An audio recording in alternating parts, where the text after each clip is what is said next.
To state your name for the recording. Okay. With that, call the Board Commission meeting to order. 12 o'clock. Do a roll call. Commissioner Thompson.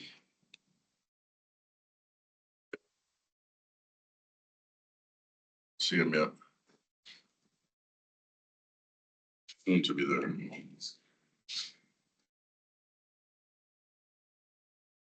Commissioner Lashesky. Present. Commissioner Rotan. Here. Commissioner Kessler. Here. Commissioner Mankulich. Here. Commissioner Trainee. Here.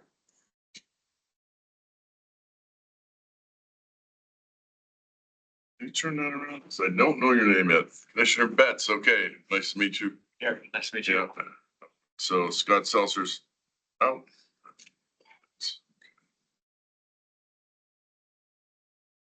Mike Robbins, he's absent. He's sick, right? That's correct. Yeah. And so Aves is the only one that's waiting on, but he'll probably show up here in a minute. Hi. You have quorum. Pledge of allegiance.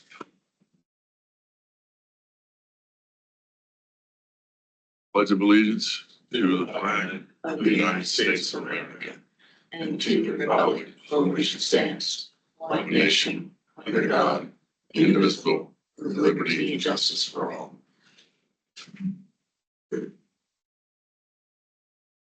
Stan, is she here? There she is. So you can see her with I know. high vis. Yes.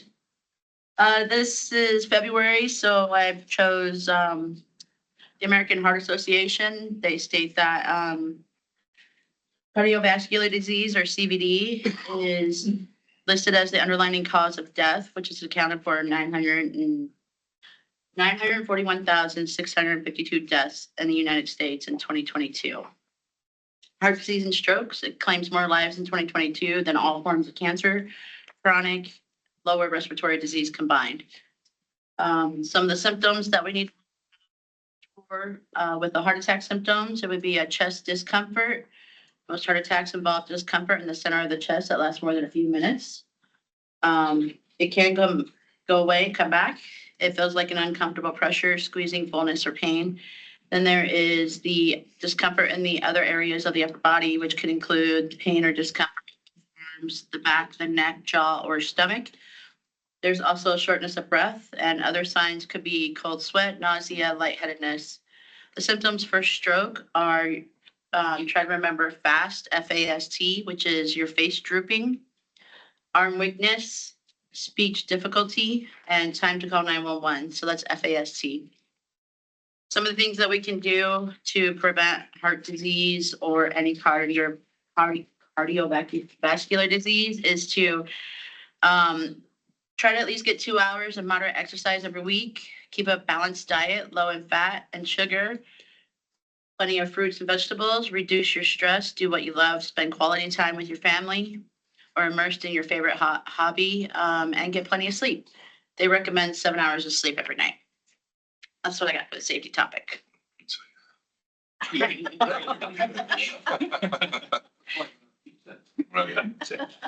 Well, before we move on, I'd like to mention that if the chair recognizes you to speak, you need to identify yourself so that the recording knows who is speaking. And I'd like to have the members of the audience identify themselves now. I'm not sure that I know everybody. Phil? And who are you with? Oh, sure. Okay. She's with you. I, Ray Isaac, with John on the PR project. Oh, okay. Good. Jake? All right. Does anybody have any proposed changes to the agenda, or would someone like to make a motion to approve the agenda as written? Okay, I'll second it. Commissioner Mankulich makes a motion to approve the agenda, seconded by Peggy. Commissioner Rotan. Any opposition? Hearing none, we will consider the agenda approved. The meeting minutes for October 2022, 24. Okay, we are up to 24. I did not see anything. I was impressed. I couldn't even come up with a spelling error in the minutes from October. I attended virtually, which was not noted. That's the only thing I noticed. It doesn't really matter. So, I do have one question for whoever's preparing the minutes. We only meet every 2 months. Why are we a meeting behind? We ought to have December's meeting minutes here by February, it seems. I don't know the answer. I suspect it got lost in holiday / post year rush. Steve? Do I want to defend myself? Did you? I don't know who's doing them, but I mean, I am. all right. Nice job. No errors. Yeah. Well, I try to fit it in with my full-time job. So sometimes I get behind the power curve and I apologize for that. Should we take those on? Somebody from the commission write our minutes and then submit them? We'd have to get the recording. I think it's better we keep it this way, Shinsky. Yeah. Yes, this record. Would anybody like to make a motion to approve the meeting minutes from October 24? So moved. I go with second. Second. So moved by Commissioner Trainee, seconded by Commissioner Mankulich. Any opposed? Hearing none, and the minutes are approved from October 24. Thank you, everyone. And sorry, Steve, I guess we got to you early, but Port Director comments. Sure, I've got a few that I'll make, and then I'll turn it over to the staff who I know have a ton of things to really talk about. First, let me officially wish farewell to Scott Seltzer from the commission. Scott was pretty magnanimous when I broke the news to him that he was not re-upped, as the case may be, at the same time that Aves was. So Aves has been reappointed, and that both took place at a recent assembly meeting. But in Scott's place, and you see him there in the room, Nathaniel Betts joins us. And we welcome Nathaniel aboard. He came down and spent the afternoon with me, and we talked about a few things, but I think he needs to get exposed to you guys as well. And he's going to be an excellent addition to the Port Commission. A lot of enthusiasm, and you can tell how smart he is because he didn't raise his hand and volunteer to do the minutes. So I think I'll thank him for that too. The other point I wanted to make was, and I think I mentioned this at the last Port Commission meeting, that Pat Sinnott, who we hired on as the port engineering technician for a variety of reasons, was unable to stay with the port, so he handed in his resignation. We have been trying to get a new fill for that position. It's been advertised now for going on almost 2 months, and we haven't had any nibbles yet. I talked to Bill Carlson about it yesterday because whoever we do hire is going to be working for Bill. We will probably have to go back to HR and reclassify the position as something other than an engineer. The challenge in this market is, especially since it's going to be more of a program management position than it is an engineering position, but the challenge is what we pay at this rate is incredibly non-competitive with what engineers are getting out in the private sector. So it's become very difficult to fill this position. Pat, as everybody knows, was a retiree from the state. So it wasn't as, financially motivated a job for him as it will be for anybody new that might be interested. So we're going to keep working on that. Hopefully we'll have better news at the next Port Commission meeting, because we actually do, with all that's going on, need a couple to be, a couple of people deep on the engineering side of the house that focuses on keeping the existing port above the water line. And it's a big job, and Bill's got the whole thing on his shoulders now, and we need to buy him some help. And item last for me, and this might steal a little bit of Bill's thunder, so I'll try not to get too into detail on it, is we are still plugging along, trying to get the PCT open for petroleum. We're balancing a whole bunch of challenges, not the least of which is fuel availability from Marathon. That's been the latest challenge that we have.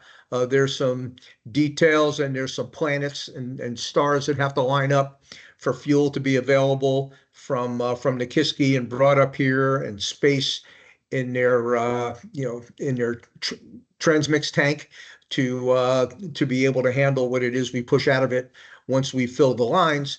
But we are working on it, and I think I also mentioned this the last time.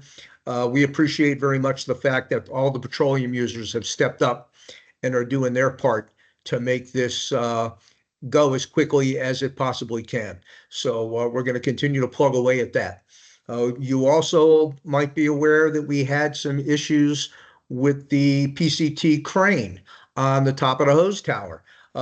We're about halfway through getting that in an acceptable position for the folks that will be doing the crane operating during petroleum operations, which involves, needing a steady hand on a crane to move the hoses and position the hoses to get attached to vessels that come in.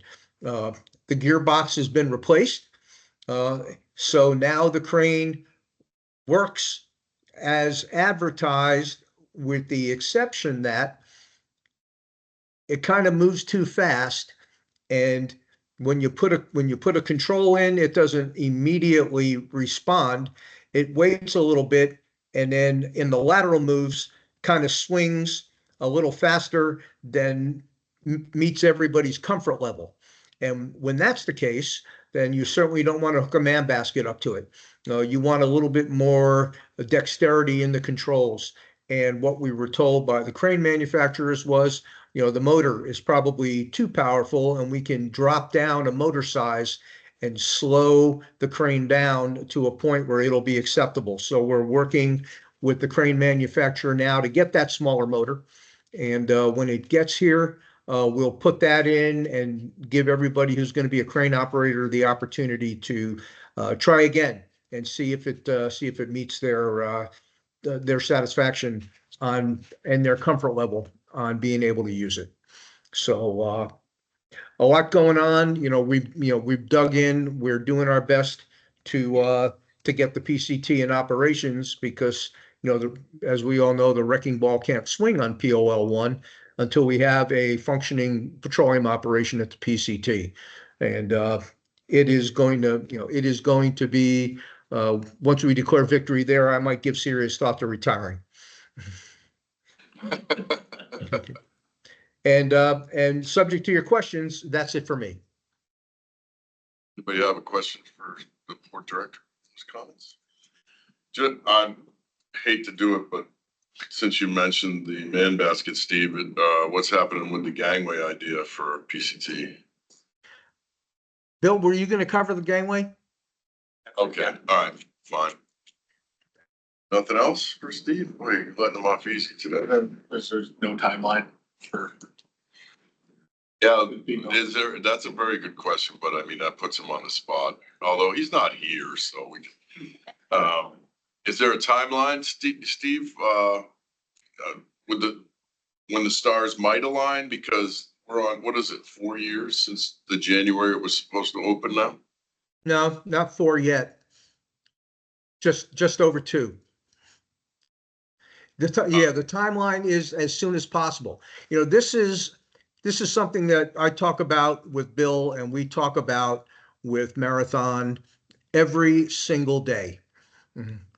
so that, it's uppermost in everybody's mind. And if you don't think we're as frustrated as you guys are with the fact that this is taking so long, then you don't give us enough credit for giving a damn about the thing. So we are, if we, a lot of moving parts, a lot of players, uh, and we meet weekly with the users to keep them abreast of what's going on as well. I don't think we're going to get any.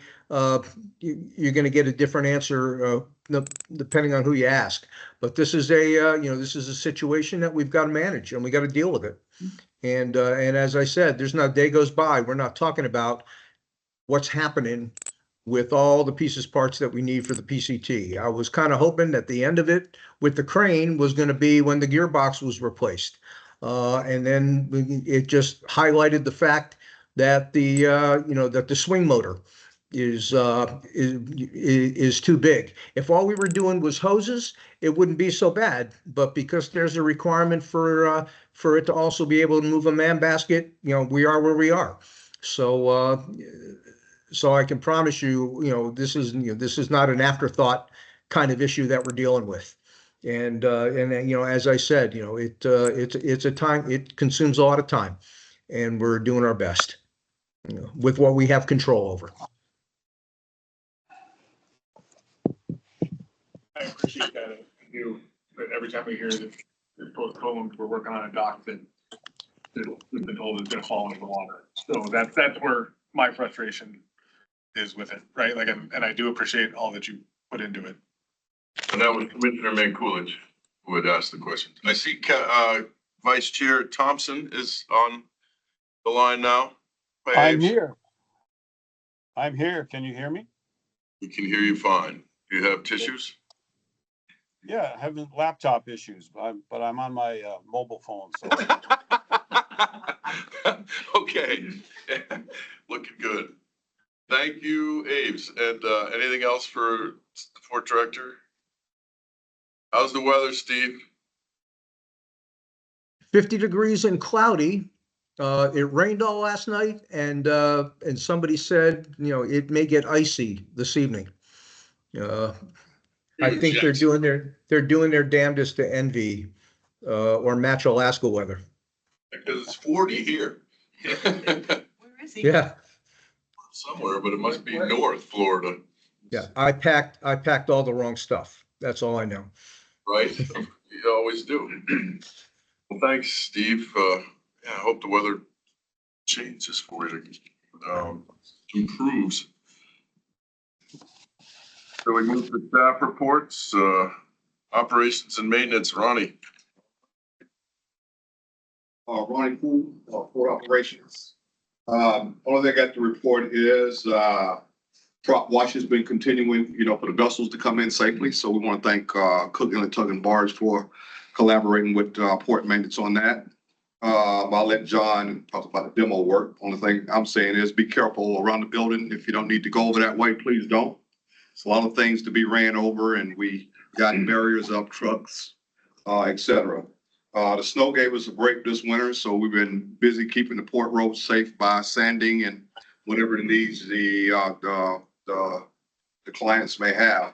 So we're preparing right now for the spring projects.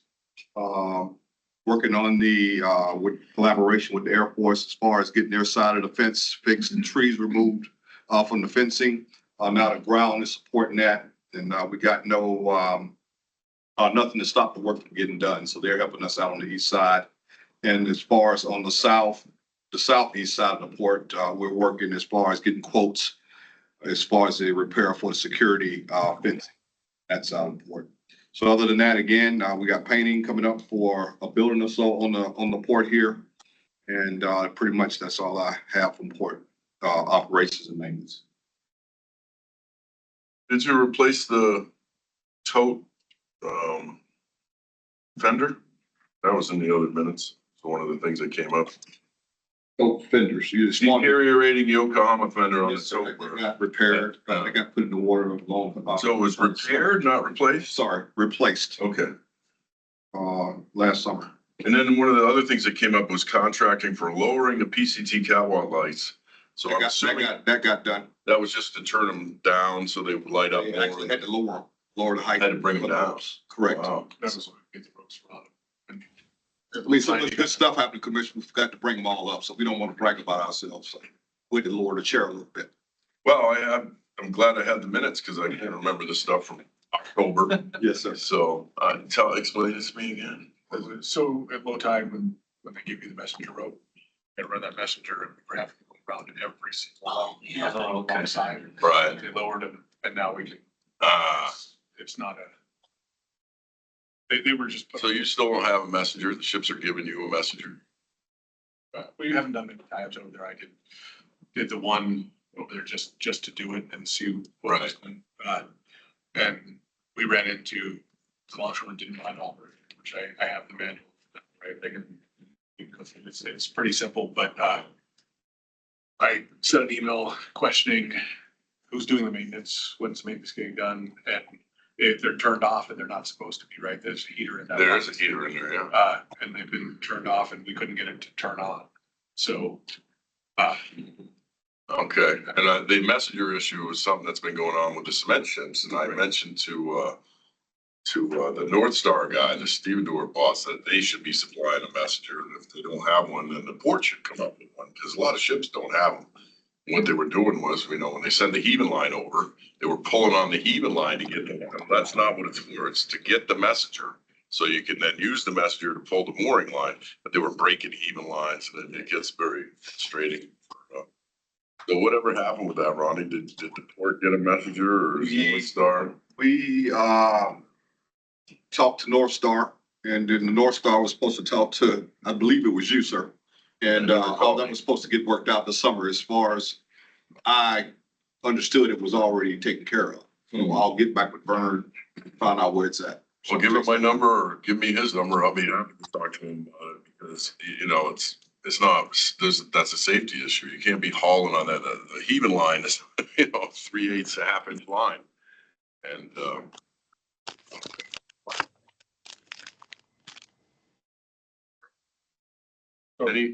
any other questions for Ronnie?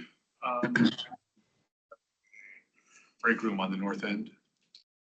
The toad is using, use, you guys did some inspections on it. How did that end It up? all went well. We're gonna wait for the Port Commission to get back. We got a game plan with Tote. We're on the same page as far as what the needs are and what priorities are gonna go as far as repairs to be made.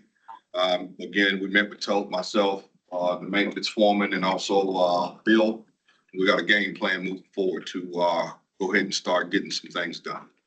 Continue to be able to use it then? Yes. I was Commissioner Mankulich asking those questions, so we got the. All right.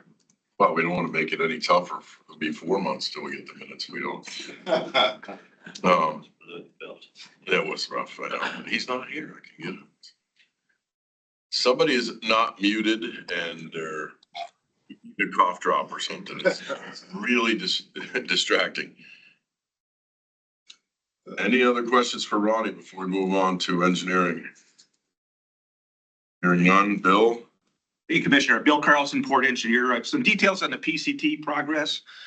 We did do testing. We did flush lines. What's failed is the flash test, and it's suspicious because everything passed except for the flash test. So we anticipate that we'll have those problems solved. We've got a new testing lab on board. Probably a 2-week window. We'll be able to do the next set of tests. Following that, another 2-week window. I'd say realistically, cautiously optimistic, maybe March is the target.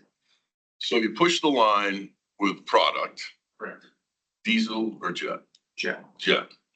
And then when they sampled the jet after it had been received on the vessel that you pushed it to, or did it go the other way? You received in the tanks, Within the. and they said it wouldn't meet flash? It didn't meet flash. It's soak time of 5 days, then you test it in a flash test at the beginning, but after the soak, it didn't pass. And that's suspicious because everything else looked good and the experts seem to think that doesn't seem right. So we're confident that the pipes are good and. Is there more than one sample? Multiple samples. And none of them passed? And Interesting. So we were gonna change, we talked to experts on what could cause that. It could be a sampling issue, it could be a laboratory calibration issue. So we're gonna go to a separate, most likely a different testing corporation to get a different test. Of note, the port users did test it and it didn't pass. So we have multiple passing, not an independent certified laboratory though. So we've retained in the process of retaining a different certified laboratory. We're hopeful that this is going to solve the problem. Commissioners? Yes. So basically, we have to do it again, right, a second time? Yes, Commissioner. We're gonna flush it again. We're hoping to do that on Monday of this week. Okay. Marathon came up with some internal challenges. Probably And the flush time is what? Very short. We did five flush volumes, I believe, the first test. With Right. fails, you have to go back to single volume. Okay, so it's really quick then. So I mean, it does sound suspicious. The day thing takes a little. Right, yeah. Anyway. So you're using a different laboratory this time? Yeah. That's the Like maybe send it to 2 laboratories. I don't know. Yeah, that is. We do plan to have Marathon do it with their internal laboratory chairman. Okay. The question with Marathon's laboratory, it's just legalese between the different port users. But the users said that when they tested it, it passed. Yeah. But we still need an independent lab approve a test that's passed. So that's the consensus of the port users, is they want an independent certified laboratory. So, and Steve mentioned also the PCT crane, we did get, as he mentioned, it's operational now. We did slow down the speed as much as we could from 1 revolution per minute to half a revolution per minute. We'll look to optimize that here in the coming weeks. You asked about the PCT gang. That's certified, that crane, for personnel transfer. The goal is to have it certified for personnel transfer. Yes, sir. So it isn't yet, but it will be. We'll make sure the port users are comfortable with it. The certification process, we need to work with the manufacturer to determine exactly who defines that. We're gonna make sure everybody is satisfied that it's safe, and then the actual certification process itself, I don't think it's very defined, but we will work to define that.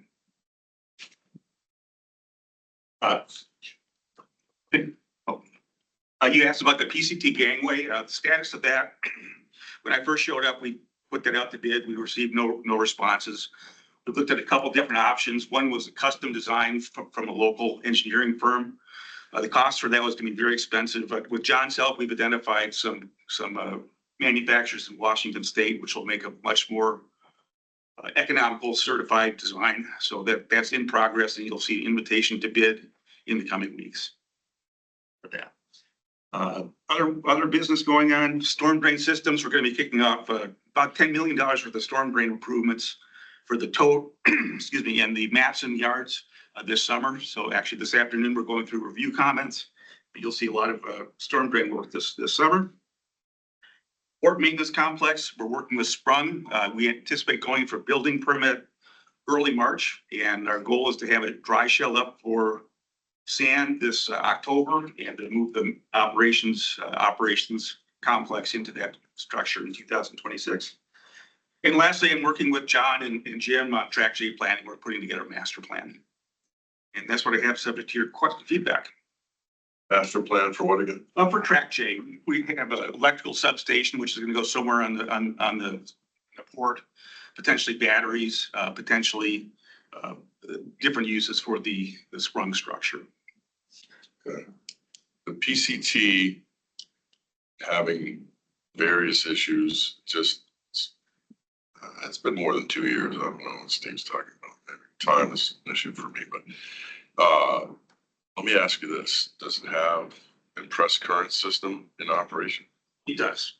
We've been working with our consultant, Techie Engineering, and we've gone through, we've looked at we look at that on a regular basis, Chairman, and I've been in regular communication with the people. So it's effective. It is effective. Okay, that's important. Any questions for? Steve's got one. Steve. Oh, hi, Steve. Yeah. No, not a question. Just wanted to, add something, since we're on the PCT, all things PCT. Yeah, January 23 is when we took possession. of the PCT from Pacific Pilot Marine. But when for a while there we were using the Marathon's lab down in Nikiski is who gave the information that that one of the most recent samples passed flash. Unfortunately, the Marathon attorneys would only say, or dictated the Marathon to only say that the fuel and the lines were now acceptable to Marathon, and not come online to say they were acceptable, period. So we still need an independent lab to publish results that will be acceptable to all the other users. So that's why we went out and found a different lab at the recommendations of some of the users who also use this lab. So and to Bill's point about having a pretty high confidence level that it's a lab that everybody has heard of, that can turn the results faster than the previous lab could turn them, and give us a leg up on being able to certify lines as usable much faster than we've been experiencing so far. So all we can do is flush, soak, test, and hope. And that gives us an idea of a timeline, because it's whatever, it's a couple weeks, basically. But speaking of time, I appreciate your clarifying that it was January of 23, because like I say, time is. However, it was supposed to be January of 22, right? They were a year late turning it over to us, as I recall. It was a year late, so that would be 22, not 4 years, but 3. Anyway, anything else for? Yeah, you got a hand. Yeah, Chris Mankiewicz? On the gangway Yes. design, have you guys looked at the one Matson's using, and is that something that could just be duplicated? Commissioner, I have not looked at Matson specifically. I will. I know that we had looked at a custom design, and that was very expensive. There's a company that does it hundreds of times a year. So I'll look at Matson's. One of the differences between the company that does it 100 times a year is just the tides that we have here, right? And so the one that we are using, and Matson, if it could work for the other ones, it's the easiest way to, and it would just duplicate it. John Daly, yeah, one of the issues is the one with Matson, I believe, has a wheeled apparatus, and on PCT, there's a room for that. It's congested with the hose and all the cement loaders and all that stuff. There's not a lot of room, but we did look at the geometry or the tides. It does have a stair tower in the gangway. So you can consider that, but it can't exactly duplicate that just because there's not this agreement there. Anything else for engineering before we move on? Okay. Cheryl Beck, finance. Probably just. Oh, did I skip John? Yeah, sorry. Well, he was just speaking, so I know. Sorry, John. Let's go back to PAMP. Okay. Not exactly begging to do all this. Happy to be passed over. So John Daly, PAMP Engineering Manager. I'll try to be brief. NES1 is a North Extension. There's a third season for that, season 2025. They're planning to start on May 1st. They're actually hoping to start earlier if the weather keeps up like this, but nobody's willing to commit to that at this point. There is, some of you may recall, there was a delay in starting the marine work last year due to permitting, causing an extra season. There's a fairly large change order with that. It's almost 14 million to come back this coming year. And that doesn't include the delay or the admin costs and things like that. Last year, they were here with 3 derrick barges. They're coming back with 1. And so it'll be slower. They'll be here most of the summer trying to finish their dredging and do everything with one derrick bars because the others are now committed for other projects. So that's NES one. You'll see them coming up, hopefully around May 1st or a little earlier. They'll be here most of the year finishing the dredging at Rock here. Transit shed demo, that's the old building there across the way. They're tearing the roof off of that now. There's a little bit of issue with the electrical. The electrical system's been there since the 50s, 60s. It's all tangled mess. Some of it has to remain in place, specifically the heat trace for the piping. And in order to make that happen, it's kind of complicated because some of the stuff is inside of the building and they have to move it out, some of the panels. It has to be a different panel rated for outside and all this kind of stuff. So they've got that mostly under control, but they're working on the electrical reconfiguration so that they can continue to power the heat trace. That should be done next week. They're also supporting the elevated bus bar for the crane. There's that elevated thing and part of that's attached to the building. So they've got these new towers they're gonna put on, and they've got the base plates down and they're gonna erect the towers soon. So the bus bar was disconnected from the building. And then the most of the building, you can't really see what they're doing over there now, but it'll be visible in March. You'll see the walls start to come down and it's like that. So that was going along pretty well. The new Terminal 1, that's out for bid now. The bids are due next Tuesday, a week away. All kinds of activity associated with that. It's actually an RFP, so that means there's a price component and a planning and quality component that's evaluated. So they're scored on the proposal, and then there's a numerical score that's given to the price, and they combine the two and select somebody. So the proposals will be evaluated March 3rd. And then after that, they'll open the separate envelope that has the cost and make a decision in early March, whether they have a successful bidder or who that is. And then there'll be a long series of approvals and contracting that'll go on till around May. So we're anticipating, if everything goes right, contract for Terminal 1.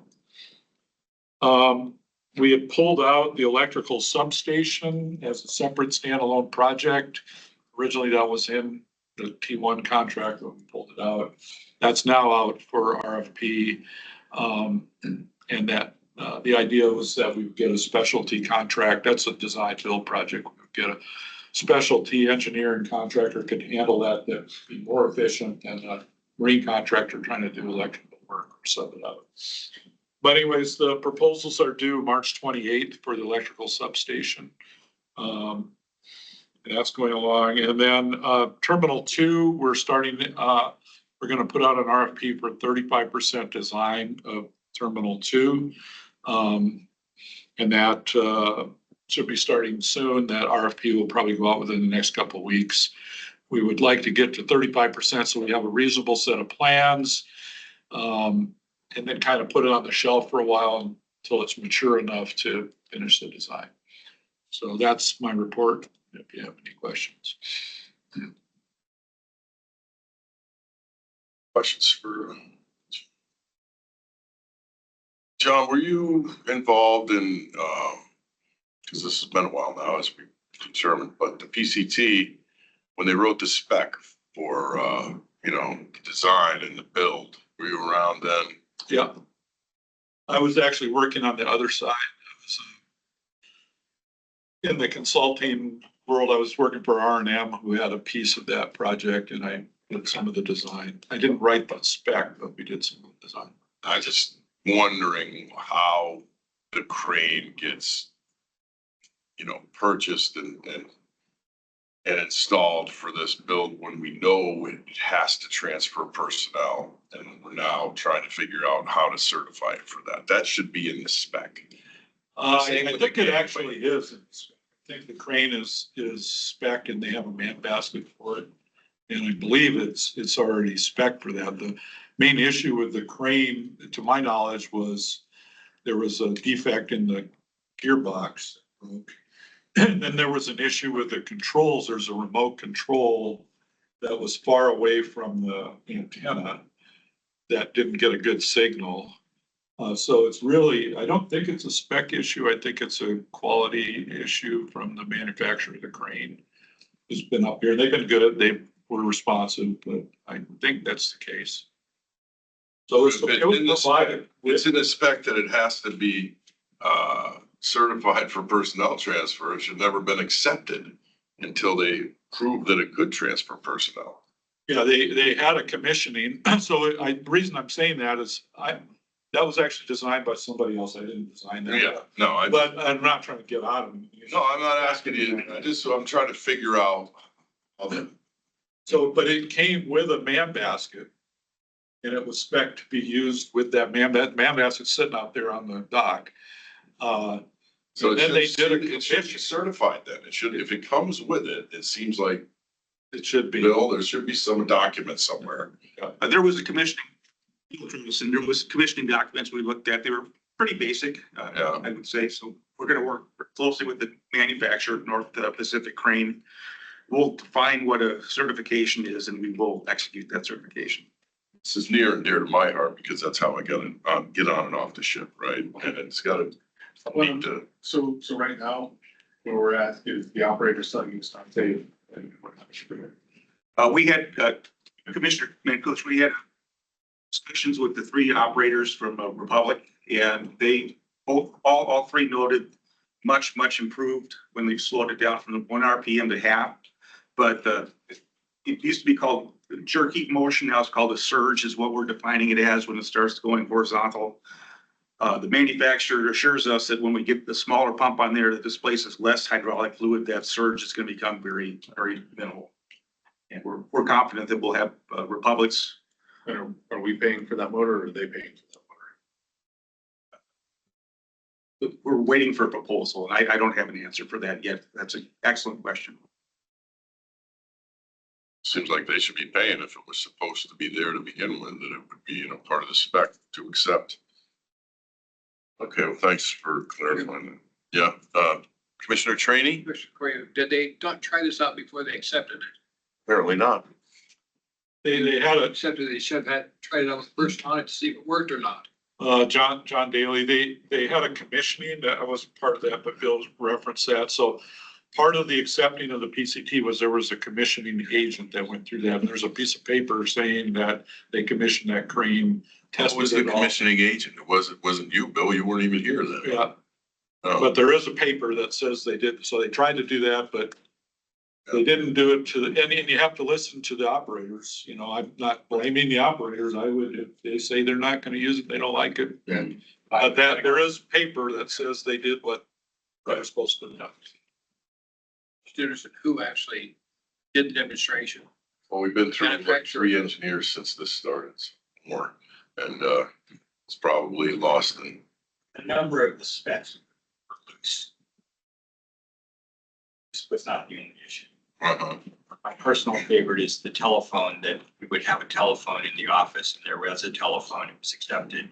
Problem was it was never connected to anything. It's a telephone. It's not connected to anything nice. That's perfect.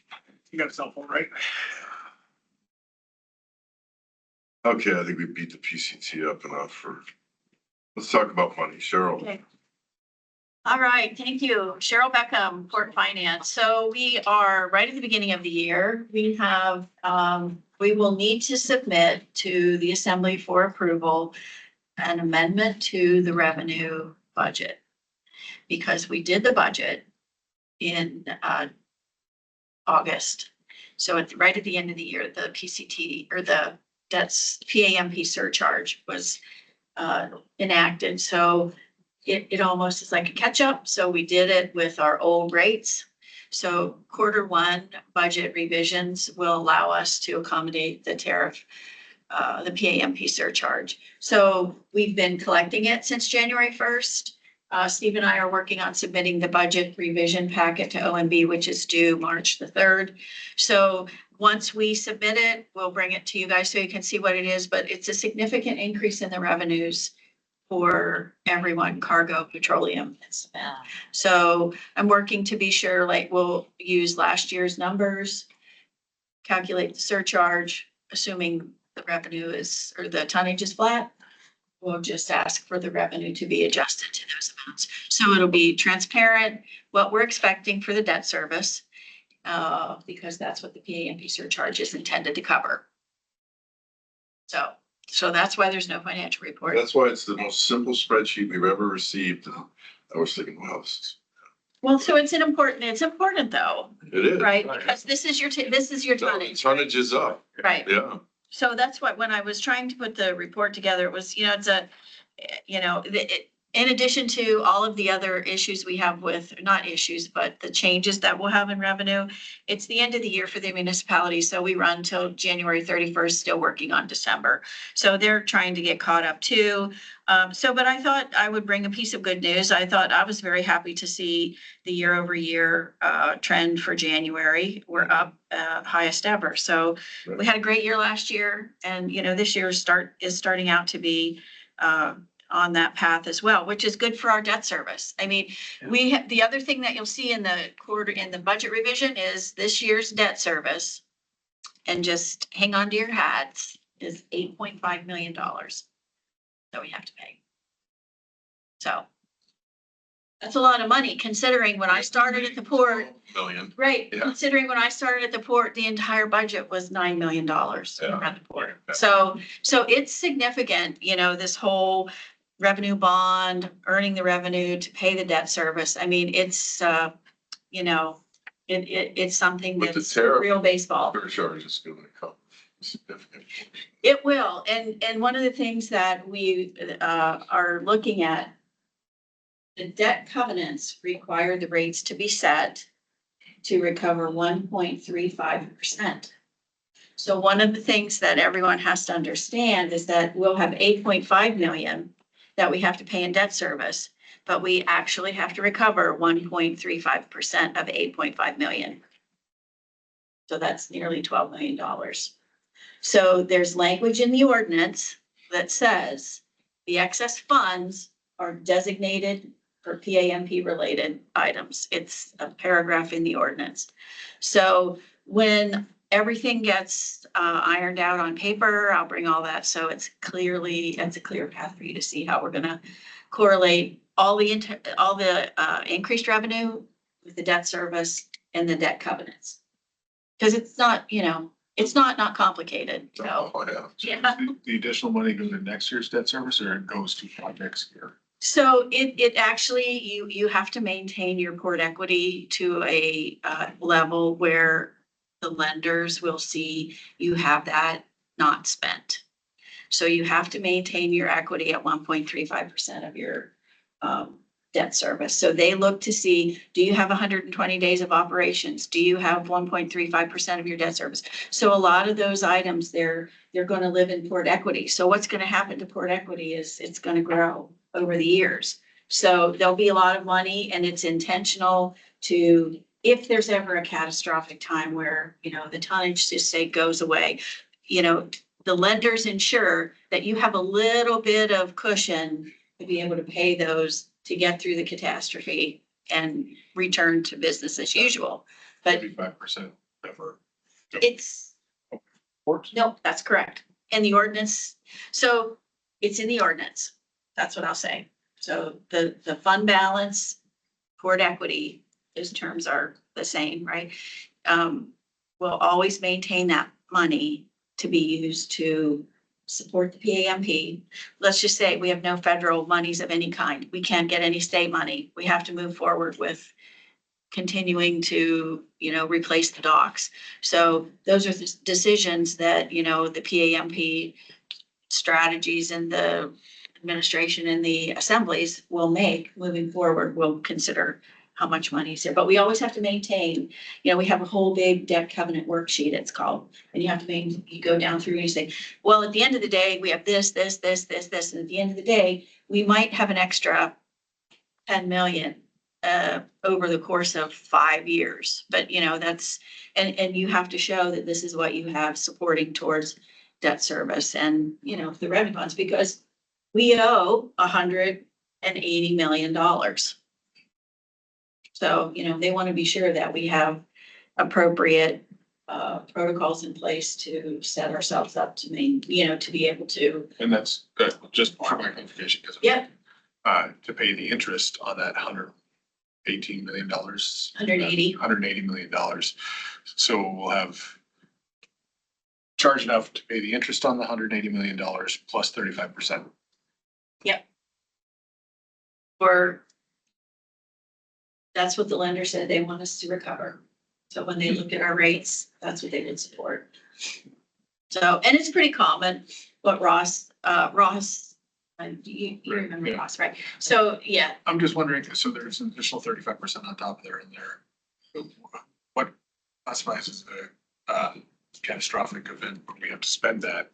And then who could pull it and who decides? it would be the ordinance is pretty clear that it's directly related, that these funds are only to be spent on the PAMP. That's what the ordinance says. So in the event that we don't need to spend it on the PAMP, then, and we have, but the debt service is in support of the PAMP because we're doing the revenue bonds. So, if your tonnage falls off and you can't, this section of the tariff is specifically related to our debt. So we broke it out like that. So it was clearly easy for someone to see. This is the charge, this is the debt. So if the tonnage falls off and we can't pay the debt, that's what that 35%. It'll go to pay the debt. So you're basically, Increase the cost next year for tonnage. that would be the consideration, It goes right? back to 135%. That's you committed, that's what the ordinance committed us to do. Which is pretty standard. Yeah, Banks won't let you buy a house that you can't afford. And that's what they're doing here. Right. But I know that we discussed this previously, that the surplus and any of these monies, and that's why it's in the ordinance, can only be applied. They can't be taken for anything else, any other fund or any other municipality expenses, just for the PAMP and the port. That's correct. And not even And specifically. just the debt service, like not another project, not something you want to build another building, but just the debt service, right? Like that's. Well, it's to support, so the language was relatively open as far as that, so that if in fact it's for the PAMP, they could, let's just say that, tonnage continues to grow. And we, Steve has his hand up. yeah, and we have an excess amount of, we have more than 1.35%. So if tonnage continues to grow and we have an excess, then those funds can be used towards the PAMP instead of getting more debt. Well, we're Right. supposed to adjust the surcharge. Correct. Right. That's right. Speaking of which, and I'd like to bring this up while we're talking about this, is when I went through the 24 meeting minutes, there was the item about the new business where we had to submit our annual letter required on the financial impact of the tariff structure. I would just like to bring that up now. I don't want to be late next year because I'm the one that has to sign it. September, right? When does it happen? September? September. All right, so September. your hand is up, Steve. Yeah, I will, it's on my calendar to remind me to put that letter together after, Cheryl and I will put that letter together and we'll look for what is the most sensible Port Commission meeting close to that September date for you to, for us to discuss it and you to consider signing it. Yes, And- okay. One of the other good things is that we have a new controller, and there's essentially new staff in the controller division that is, they're on the ball, and we started our 2023 audit. And the plan is to have the port's 2023 audit done hopefully in April, and then 2024 very shortly after. So their goal is to get back on the same schedule. And so by the time you have to we have to write that letter, we'll have good solid numbers and audited figures, I think, to be able to, you can see, this is all very new to everybody, so we just really have to take it step by step, I think, and take a look at it and see what is our, responsibility in your letter and into the users, right? Because it's their bill that they're paying. So anyhow, wrapping it up, it looked like a good January and, more to come. Sure. Yep. Any other questions for Cheryl on the finance report? Okay. Mr. Chair, can I just add a comment? Sure. Yeah, and we, it's been a while since we had a meeting to talk about the tariff. But the last time we did, we had brought this subject up. And one of the big lessons that we all have to learn from this, and it's too bad that none of us will be here in 20 years when the decision has to get made, is recall, as a non-regulated utility, the port has always by policy not had to fund depreciation. It keeps our rates, or it's kept our rates down for a very, very, very long time and has kept us competitive in this market. But the unintended consequence of that is we're undertaking a massive modernization program, and we have to sit around and ask ourselves where the money's coming from, because we never funded depreciation to build the war chest that we needed to get started. So at some point in the future, those of us that are successors will have to remember that maybe this surcharge, you might want to change the name of it and just flat leave it there, because there will be another opportunity down the road to have to do something like this again. And you don't want to have to be, you don't want to restart the whole debate on where the money's coming from, because you don't know what the world's going to look like then either. So as painful as all of this is, as challenging as it is to manage the accounting of it, there's some lessons to take away from it that I hope we don't lose sight of. Very good points. Any questions for Steve before we go to? I just have one more comment. Okay. So there was a lot of conversation about the PCT line soaking. And so I just want to mention to everyone that we are at the tail end of our MERIT grant funds, and they're paying for our work on this 100%. So it is funded. We do have that covered. So that is one good thing, one good positive. What's the total merit? So we had 45 million, and we were down, I think it finished with about $8 million left over. So they allowed us to, add some of the gangways paid, the bull rails are paid, the line soak is paid, the paving is paid. I don't know what it is. Well, it's in there. It's in the project. Or we had to do a grant amendment and say like, hey, these are the projects we want to We do. need these things. Yeah, and they were like, yeah, cool, fine. So, yeah, so that's in there. And we have till 2026 to spend it all. Do we have a number on this line? So. I think it's about, Each test, Captain, is about $3,500. We anticipate probably needing 8 to 10 tests, so it's gonna be in the mid 5 figures. Oh, that's the shortest cost. I'm talking Right. about the fuel. What do we pay for 5 million? Well, we're gonna sell it back to them, right? Or do they make us pay to take it? They're making us pay? Oh, man, I'll buy yeah, I know you. it. Yeah, so there was no repurchase. Spec. It's off spec, it's still jet. And Your again, furnace will never run that clean, I'll tell you. well, and you've got to appreciate the concessions we've had to make to even do this in the first place. Yeah. Well, and did you know you were gonna have to do it? I don't recall this being an issue until, somewhere after we got the dock built. Oh, we need this. Yeah, so anyway. But good news, insurance helping us pay. Well, they are paying. Merit is paying, that is good. They're paying. Uh, And that's everything I have. Okay, well, I know Jim will be succinct and brief on the programs, policy and security. Why are you laughing, Ronnie? I've got 6 pages. I was sitting here looking at, 6 pages of notes, so yeah. So that's Jim Jager for program policy and security. The big news we have is the federal grant world is on hold. We're currently working on 2 applications, or we were working on 2 applications for our fiscal year 25 Port Infrastructure Development Grant Program and for our fiscal year 25 Department of Transportation ProTech Grant. Both of those grants have been frozen. They're expecting that the NOFOs, the Notice of Funding Opportunities, will be reissued in the relatively near future. So we've basically stopped work on the applications. We're still working on the projects because they're going to be built. But we've frozen our work on the applications till the new notice of funding opportunities come out. We'll adjust our application as appropriate, and then when they bring out the new NOFOs, they're also going to extend the deadlines. The EPA Clean Ports Grant, you may remember we got $1.9 million from EPA last fall. We are in the process of formally accepting that grant and negotiating the grant agreement. However, that program is effectively frozen, even though it's not officially frozen. So we're moving forward with positioning ourselves to formally accept the grant. We are not going to expend any funds toward the grant till we have certainty of funding.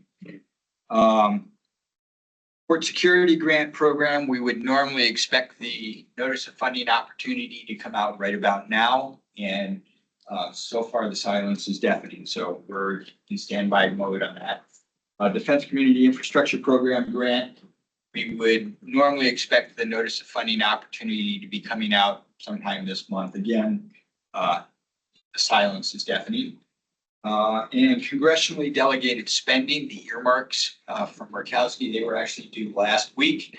That program's been extended while they're working through it. The Muni gets five projects to apply for total. The port will probably be one of those projects. We're waiting for a move forward from the administration. And they've been in discussions with Murkowski's office. So again, sort of on hold. Other things, got our facility security plan. It has been submitted, edited a couple of times, and we're waiting for final approval from the Coast Guard. That will include the new cyber plan. We're also, as soon as that's done, we're going to finish up negotiations with CISA for some cybersecurity testing. We're in the process of bringing our new access control system online. We're installing readers and other equipment as we speak. I anticipate that the front gate will start getting, we'll have a new card reader in the guards shack probably by the end of next week.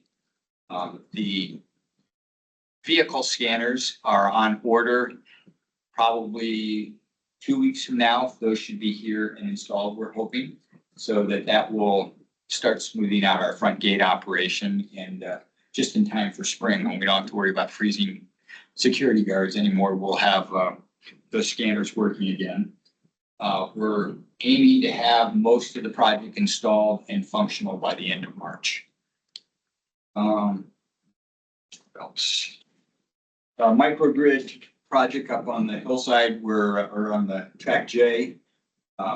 We have our contract with Chugach in place. We're waiting for their engineer to give us specifications for the BESS so that we can put an ITB out on the street for buying and installing that BESS.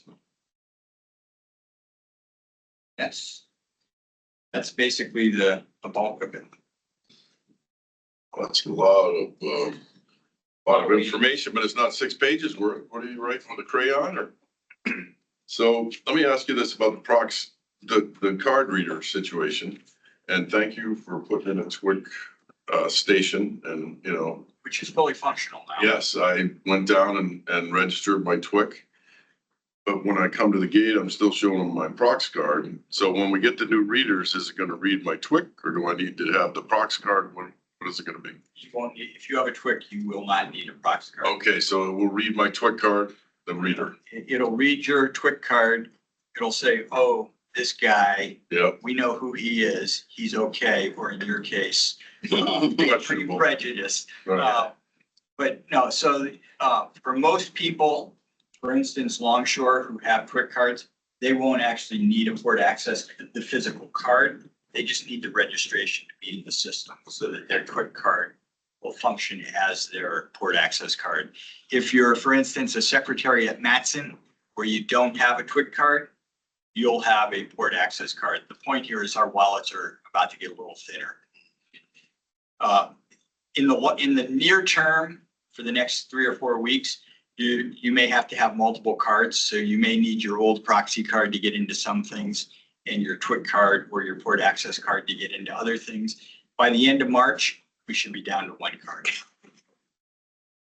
Okay, well, that's, The short answer is, the reason you have two cards right now is your crash test dummy. We needed to issue some port access cards to get the system up and running, and the port commissioners were among those. well, I don't have a port access card. Oh, okay, well then yours is just TWIC, all right. I need to have a TWIC and I have my Prox card that I always had, the Yeah, one we had. and that'll go away by the end of March. All right, And realistically, by next week, you probably won't need that anymore. since I have a TWIC as opposed to, say, Nathaniel, who probably doesn't have a TWIC, he's gonna get a He'll port have a access port card. Right. Okay, all right. And when you pull up to the gate, your picture is still gonna come up on the screen of the gate, and they'll be able to, visually say, yep, this is who is actually in the car and that sort of thing. And the good news is it'll actually be current pictures now, no more high school graduation pictures. Oh. What's? I kind of like the fact that my picture was still. I got it. Some of those proxy card pictures are, shall we say, dated. That's a nice way of putting it, yes. Pretty sure mine is from 1993.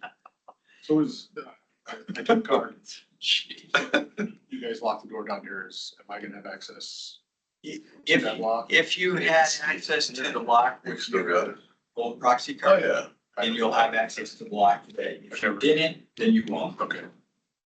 So different people will have, for instance, you will have no need to get into the valve yard. Okay.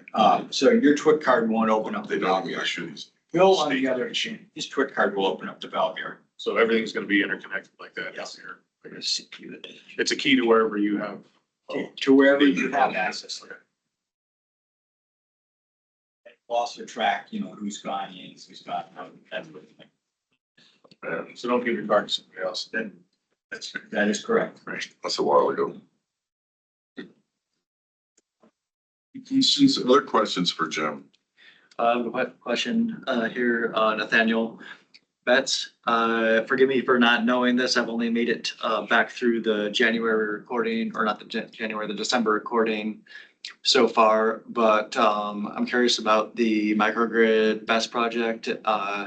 From the way you're talking about, it sounds like that's already funded and just ready to The deploy. first phase of it is funded with a DCIP grant and Defense Community Infrastructure Program grant. The project was, I'll be kind and say it's been high centered for a while. It's behind schedule, but we're starting to move now.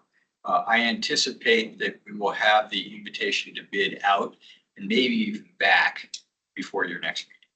Awesome. Thank you. Well, Jim hates to talk about the microgrid, but that was nice of you to ask him. So while I'm thinking of it, Nathaniel, having just been appointed, did he get the book, Steve? The Welcome, here's your Port Commission handbook.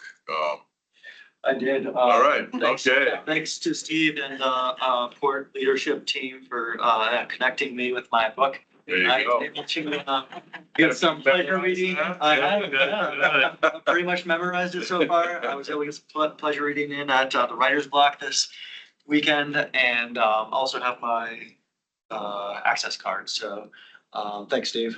Thanks, Jim. Thanks, Rocky. Oh, ye of little faith.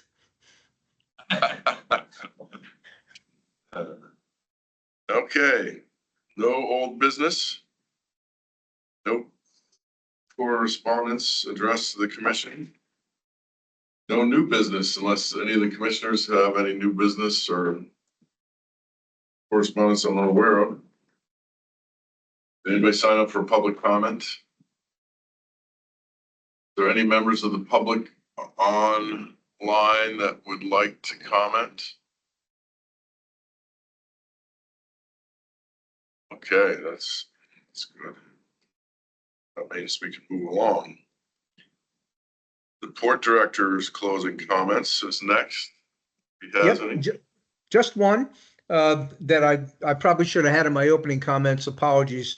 It just popped into my head. But recall that we were we, the port, were directed by the assembly to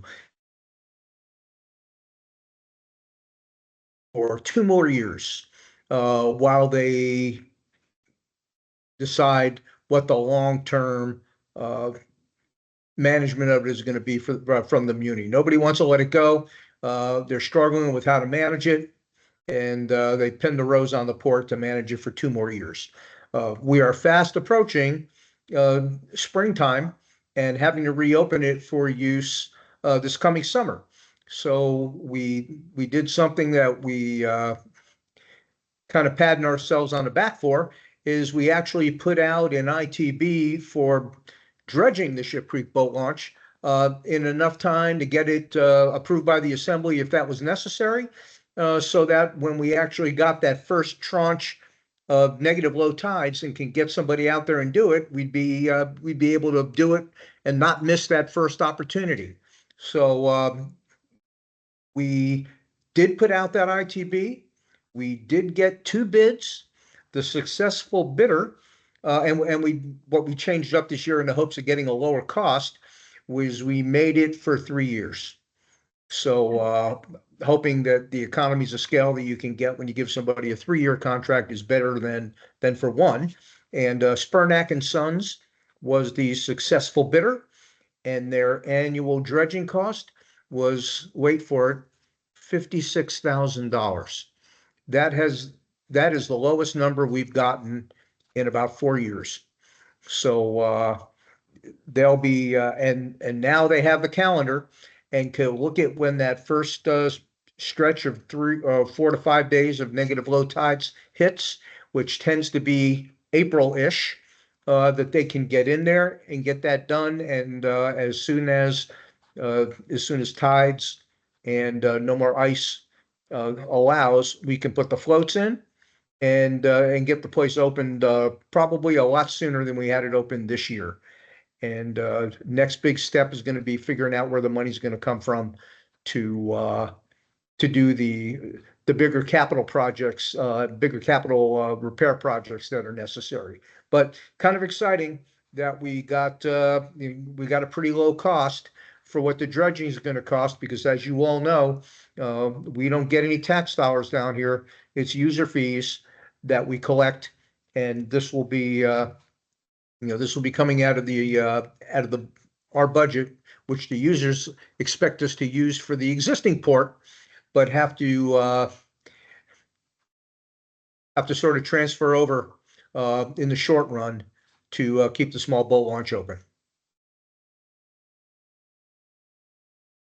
Thought we were gonna get out of this. Yeah. Ask me again in 2 years. Right. We're here. Yeah. Any other items in your closing comments or questions for Steve, actually, I guess, because no? Okay. I'll go commissioners around the horn. Commissioner Trainee. No, Commissioner Olszewski. Nothing. Commissioner Betts. I do just want to introduce myself to everybody that I haven't met yet.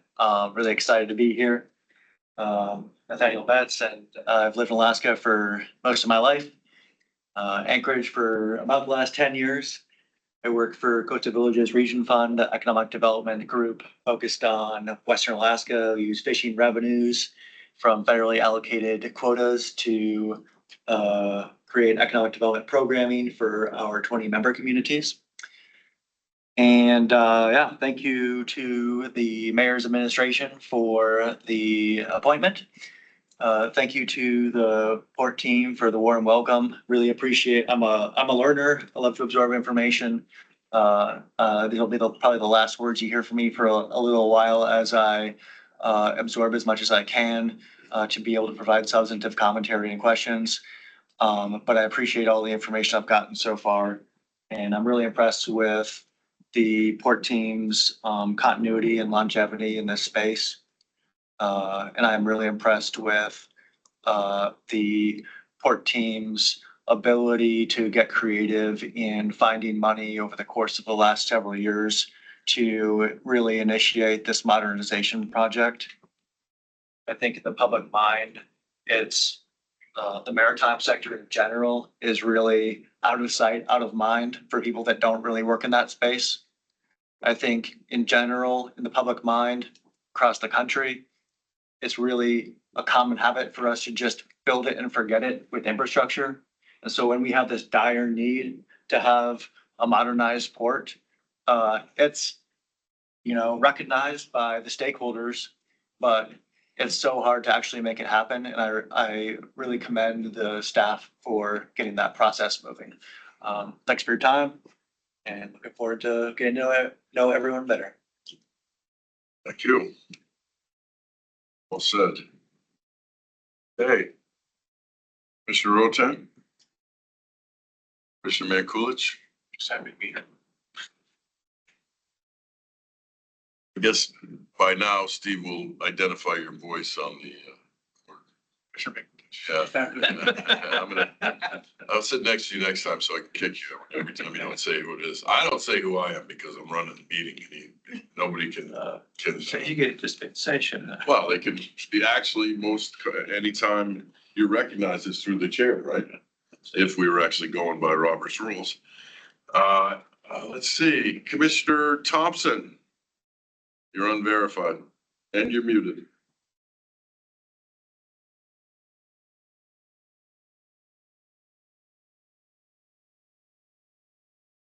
Okay, thanks, Aves. Yeah. He's commented, okay. You're muted, Aves. Have you got him muted or is he muted himself? I think he's muted himself. Maybe he was guilty of the cough drop. He's standing. You're still muted, Ames. Almost. Here I am. Nice. I said, well, thank you, Mr. Chairman, and welcome, Nathaniel, and I'll see you next time. All right, thank you, Aves. Well said. Stephanie? Nothing. Good meeting. Get well, all you guys. Oh, thank you. Sounds bad. Yeah, thanks for not being here. Next meeting date? You want to go April? Any reason to go before that? I don't think so.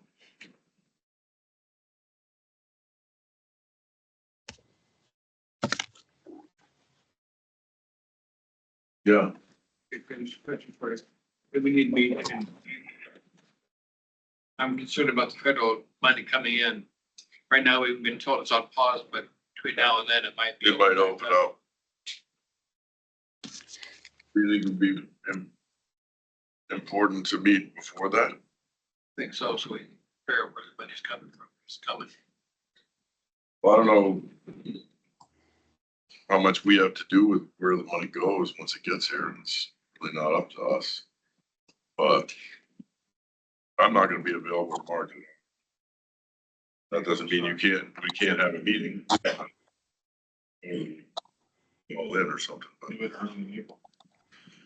earlier in April. 16th is the board and reports. How about the 9th of April? Or the 2nd, earlier. Almost. I might give you some election information. Yeah. Yeah, April 2nd, I will be out of town again. Okay. April 9 is fine with me. That's too late, Decker. Anybody else have an issue with April 9th? I wouldn't be there. You could call in maybe. I'll try. Okay. Aves? April 9 is fine. Did say, I'm sorry. Stephanie's saying, good. Yeah, don't try to speak, Stephanie. All right, well then we'll go with April 9th. So, Well, I'll look it up. Anything else before I entertain a motion to adjourn? Nothing, I would entertain. Mr. Mankulich makes a motion to adjourn. seconded by Commissioner Trainee. All in favor? Aye. We're adjourned. Thank you, gentlemen and Good ladies. meeting. Thanks.